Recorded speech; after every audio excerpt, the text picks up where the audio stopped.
기도하겠습니다. 거룩하시고 자비로우신 아버지 하나님 감사합니다. 하나님께서 거룩하시니 우리도 거룩하기를 원하옵고 아버지의 뜻에 부합한 우리의 믿음이 되도록 은혜 베풀어 주시옵소서. 오늘도 생명의 말씀 앞으로 인도하신 하나님께 감사드립니다. 아버지 하나님, 죽을 수밖에 없는 죄인이지만 하나님께서 우리를 사랑하셔서 부르심에 아버지의 생명의 말씀을 우리가 받자와 이 시간 생명의 말씀 앞에 있사오니 우리 영혼에 하늘 양식을 내리사 그 양식으로 우리의 생명이 살 수 있도록 은혜 베풀어 주시길 원합니다. 성령님 함께 하여 주셔서 은혜가 넘치게 하여 주시고 은혜가 넘침으로 인하여 하나님께 영광 돌리게 하옵소서. 감사와 찬양과 영광을 아버지 하나님께 돌리며 예수님의 이름으로 감사하며 기도드리옵나이다. 아멘. 오늘은 천국의 7가지 비유에 대해서 말씀을 나누도록 하겠습니다. 천국의 비유는 7가지인데요. 첫째는 씨 뿌리는 비유, 둘째는 좋은 씨와 가라지에 대한 비유입니다. 세 번째는 겨자씨에 대한 비유, 네 번째는 누룩에 대한 비유, 다섯 번째는 감추인 보화에 대한 비유이며 여섯 번째는 진주에 대한 비유입니다. 일곱 번째는 고기 잡는 그물에 대한 비유이며 이 비유의 말씀은 아무나 쉽게 이해하는 것이 아니라 소수의 선택된 사람들만 이해하고 순종한다는 것이며 다수는 이 비유를 갖고 변질된 가르침을 받게 되며 이 비유는 다수가 따라올 수 있는 말씀이 아니라는 것입니다. 예수님께서 유대인들에게 피를 불어도 춤추지 않으며 우리가 슬피 울어도 가슴을 치지 않는다고 말씀하신 것은 대부분의 사람들이 코드가 맞지 않기 때문에 춤추지도 슬피 울어도 가슴 치지 않는다는 것입니다. 이런 말씀을 깨닫고 순종하는 소수의 사람들은 마태복음 5장에 복 있는 자들이며 이 복은 쉽게 오는 것이 아니며 다수에 의해서 소외당하고 힐난을 받으며 핍박받고 거짓 증거로서 핍박하게 하고 오해하고 또 소외시키고 미움을 받는다는 것입니다. 마태복음 13장 34절로 35절의 말씀입니다. 예수께서 이 모든 것을 무리에게 비유로 말씀하시고 비유가 아니면 아무것도 말씀하지 아니하셨으니 이는 선지자를 통하여 말씀하신 바 내가 입을 열어 비유로 말하고 창세부터 감추인 것들을 드러내리라 함을 이루려 하심이라. 아멘. 시편 78편 2절의 말씀을 인용하십니다. 1000년 전에 사울의 성가대장인 아삽을 통하여 여호와께서 말씀하시는 내용이 있죠. 시편 78편 2절입니다. 내가 입을 열어 비유로 말하며 예로부터 감추어졌던 것을 드러내려 하니라고 말씀하셨습니다. 비유란 신비를 말합니다. 미스테리라고 하죠. 사람의 이성으로 이해가 되지 않는 것이며 이 신비를 창세전부터 준비하셨다고 하십니다. 신비의 일부를 피조물에게 알리시면서 비유를 들어 알리시겠다는 것입니다. 요한복음은 예수님을 하나님으로 보고 기록한 말씀입니다. 즉 예수님의 신성을 말씀하고 계시죠. 공관복음은 마태, 마가, 누가복음입니다. 같은 시각으로 보고 또한 역시 기록한 말씀입니다. 예수님을 성육신 하신 사람으로 보고 기록한 말씀입니다. 공관복음에 예수님께서는 약 30번 정도 비유를 들어 말씀하시지만 요한복음에는 예수님께서 하나님이시기 때문에 처음부터 말씀이 곧 하나님이시며 말씀이 육신이 되어 오신 분이 예수님이심을 직접적으로 말씀하시기 때문에 비유의 말씀이 없습니다. 예수님께서는 비유의 말씀을 때를 따라 하시는데 마태복음 13장에서는 비유를 7가지로 말씀하셨고요. 이 비유의 말씀 속에 하나님의 엄청난 비밀이 숨겨져 있습니다. 이 비유는 모든 사람이 다 알 수 있도록 말씀하시는 것이 아니라 제자들만 알 수 있고 다른 많은 사람들이 알면 안 된다고 하시면서 소수의 알아야만 하는 사람들에게 주시는 특별 메시지입니다. 이런 부분들에 대해서 공평하지 않다고 하나님에게 할 수 없으며, 우리 피조물들은 하나님이 어떤 분임을 아는 자들은 겸손하게 되고 불평 없이 순종하게 되는데, 바울도 이런 것을 깨달았던 것입니다. 골로새서 2장 2절로 3절 말씀입니다. 이는 그들로 마음의 위안을 받고 사랑 안에서 연합하여 확실한 이해의 모든 풍성함과 하나님의 비밀인 그리스도를 깨닫게 하려니니, 그 안에는 지혜와 지식의 모든 보화가 감춰져 있느니라. 아멘. 여기서 말씀 안에서 그 안에는, 그러니까 이 말씀은 예수 안에는 이 말씀입니다. 지혜와 지식이라는 말씀이 나오는데, 우리의 상상을 초월하는 깊고 높고 넓고 긴 지혜와 지식이죠.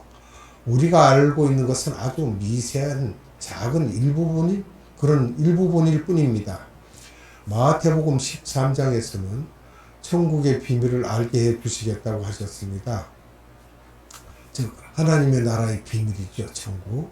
우리가 알고 있는 일반적인 천국은 육이 죽어서 가는 곳으로 알고 있지만, 이것은 아주 지역적인 것이며 이미 2000년 전에 천국이 여기에 와 있다고 하셨습니다.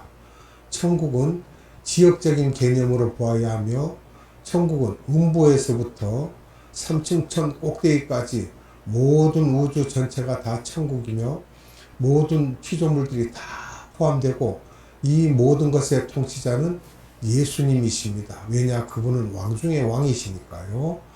왕 중의 왕이신 예수님은 어떤 분이신가 우리가 살펴보면요, 첫째, 우주 전체와 모든 피조물입니다. 사람, 천사, 사단, 동물, 가축, 새, 물고기 등등 모든 것을 통치하시는 분입니다. 두 번째는 전지전능하신 예수님입니다. 세계 인구 지금 80억이 되는데, 한 사람 한 사람의 생각까지도 동시에 다 알고 계시는 분이십니다. 그러니까 전지하고 전능하신 분이죠. 세 번째로는 무소부재하신 예수님입니다. 전 세계 모든 곳에서 동시에 예배를 받으시는 분이십니다. 네 번째로는 위대하신 예수님입니다. 모르는 것이 없으시고 못 하시는 것이 없으시다는 분입니다. 먼지와도 같은 나에게 이렇게 엄청난 파워를 가지신 예수님의 비밀을 말씀해 주시겠다는 것이죠. 이 부분을 생각하면서 묵상하면 감사밖에는 예수님께 드릴 말씀이 없습니다. 마태복음 13장에서 예수님께서 직접 말씀하실 때에 우리들은 심각하게 받아들여야 합니다. 그렇지 않으면 우리는 무례해도 보통 심각하게 무례한 것이 아니기 때문에, 이 부분에 대해 바울이 말하고 있습니다. 골로새서 1장 16절로 17절입니다. 만물이 그에게서 창조되되 하늘과 땅에서 보이는 것들과 보이지 않는 것들과 혹은 왕권들이나 주권들이나 통치자들이나 권세들이나 만물이 다 그로 말미암고 그를 위하여 창조되었고, 또한 그가 만물보다 먼저 계시고 만물이 그 안에 함께 섰느니라. 아멘. 만물을 말하고 있는데, 만물은 음부의 모든 세력, 즉 사탄도 포함되죠. 음부의 모든 세력에서부터 삼층천 꼭대기까지입니다. 모든 피조물 전체의 중심은 예수님이십니다. 골로새서 1장 17절을 봅니다. 만물이 예수님이 다 통치하시고 만물이 다 예수님의 손 안에 있으며 만물이 그의 통치 안에 있음을 말하고 있습니다. 또 7가지의 비율을 우리가 살펴보면요, 7은 완전 숫자입니다. 이 속에 조직 신학의 내용이 다 들어 있습니다. 그럼 조직 신학의 내용을 우리가 살펴보면요, 인간론, 죄론, 구원론, 종말론, 교회론, 지옥론, 선교론, 사탄론 등 이렇게 우리가 조직 신학이라고 말할 수 있습니다. 감사란 무엇을 감사하나 보면은요, 건강에 대한 감사, 물질, 행복 등은 언젠가 우리가 죽으면 없어질 것이기 때문에 이런 것들을 갖고 감사하는 것은 너무나 지엽적이며 단편적이고 육신적인 감사입니다.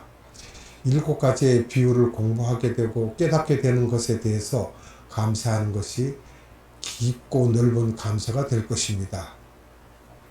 7가지 비유의 구조를 한번 살펴봅니다. 첫째, 씨 뿌리는 비유가 나옵니다. 4가지 종류의 하나님의 자녀들이 있음을 말씀하고 계십니다. 첫째, 길가밭이죠. 이들은 유대인이며 눈을 가려놓으시고 나중에 그 눈이 떠지게 하실 것입니다. 둘째는 돌밭인데 하트가 돌 위에 있는 흙과 같으며 씨가 뿌려졌을 때 밑에 돌이 있어서 뿌리가 내리지 못하는 상태로 빛이 비치고 물을 줘도 뿌리가 없으므로 그대로 시들어 버린다는 말씀인데 천국에 이런 크리스찬이 많다는 것입니다. 세 번째로는 가시떨기밭입니다. 하트에 돌은 없지만 씨가 뿌려져서 뿌리는 내렸으나 잡다한 세상 일들, 곧 돈이라는 가시덤불이 열매를 맺지 못하도록 찌르고 영양분을 다 빼앗아 열매를 맺지 못하는 그런 크리스찬이 많다는 것입니다. 네 번째로는 옥도밭입니다.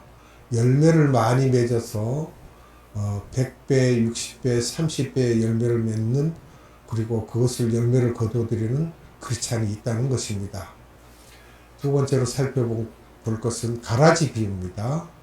예수님께서 천국의 비밀은 옥토를 통해서 씨가 나무가 자라고 열매를 맺는 것을 방해하도록 거기에 가라지, 즉 잡초 또는 예수 믿지 않는 마귀의 자녀들, 이런 가라지를 그대로 두었다가 마지막 추수 때에 그 가라지들을 지옥불에 넣겠다는 것입니다.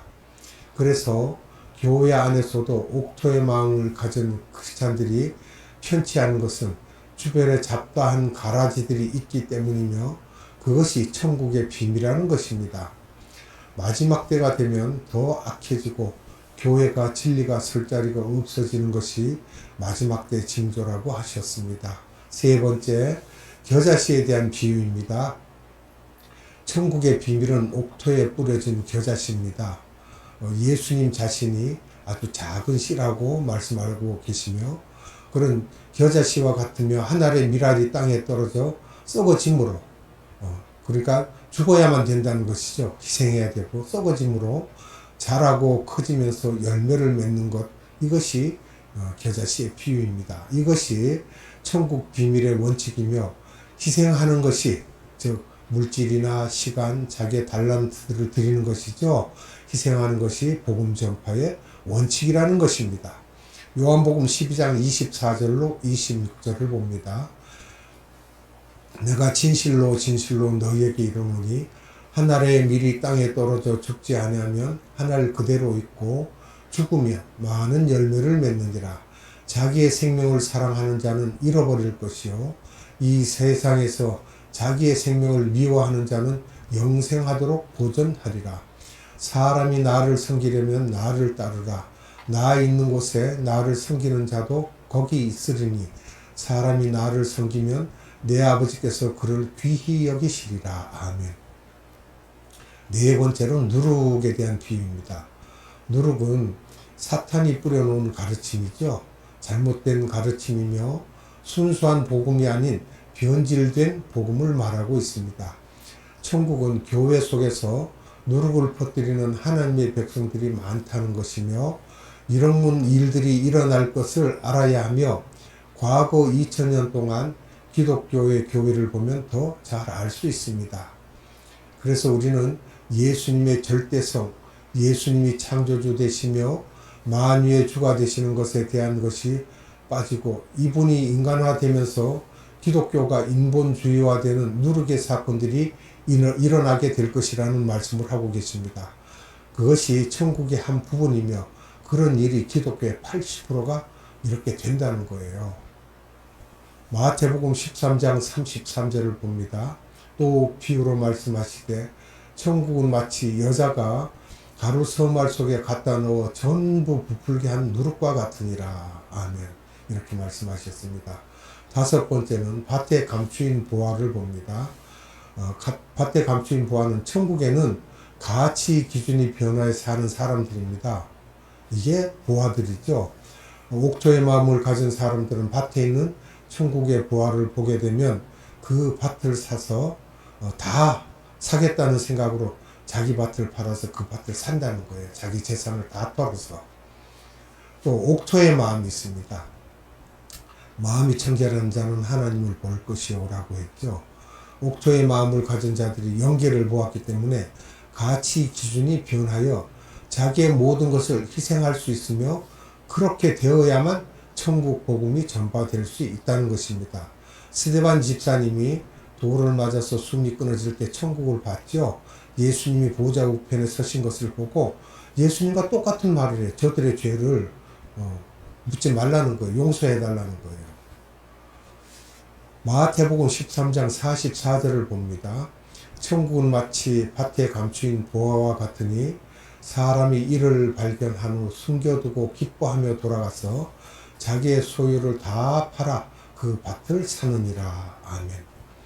여섯 번째는 값진 진주에 대해서 말씀하시는데 99%의 순도를 가진 진주를 발견하였을 때 자기가 갖고 있는 모든 것을 다 팔아서 그 진주를 사게 되는 가치 기준의 변화를 말하고 계십니다.